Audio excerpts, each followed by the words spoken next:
In 1982, 40 women became the first female firefighters in New York City history.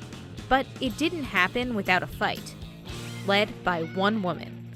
When I was growing up in the 1950s, I did not think it was possible for girls and women to become firefighters. Little girls were not expected to grow up to be anything other than wives and mommies. You could be a teacher, you could be a nurse, you could be a secretary. That didn't appeal to me at all. I wanted to do things that little boys could do when they grew up. But, best laid plans. After studying history in college and graduate school, Berkman attended law school at NYU.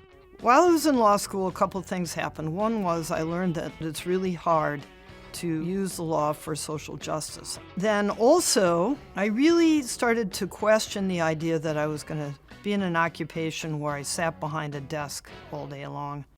Then I met some New York City fire officers, and that's when I discovered how great the job of firefighting was. So I thought, I think I'll give it a shot. I also didn't realize that the New York City Fire Department had never accepted an application from a woman for the entry exam for firefighting. That changed in 1977. For the first time, women were allowed to apply, and I applied.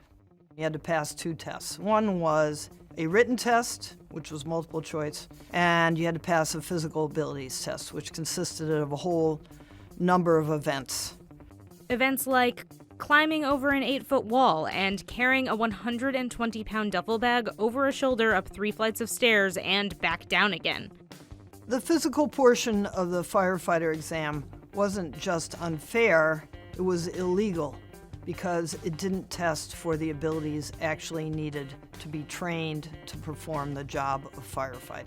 And so I went and I talked to Laura Sager at NYU Law School, and I explained what had happened.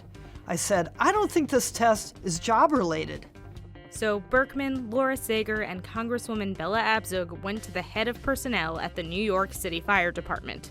And we say to him, just develop a job-related test.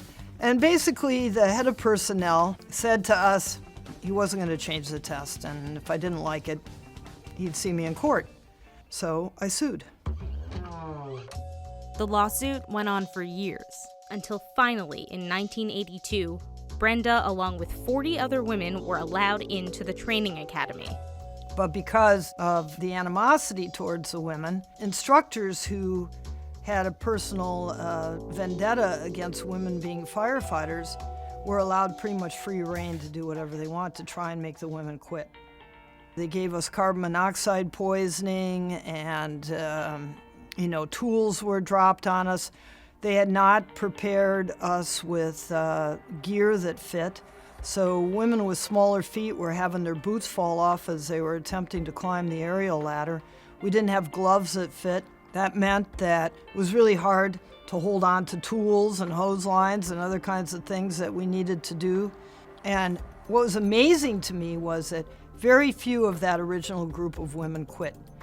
They just hung in there.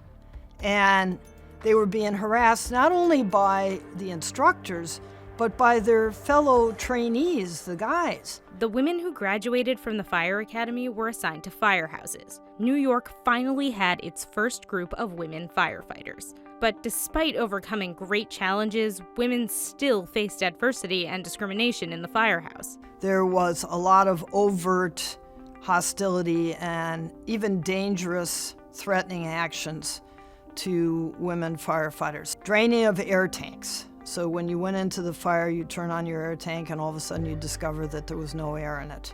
Women were threatened with being pushed off a roof. They were sexually assaulted. They were beat up at a company picnic. We did speak out.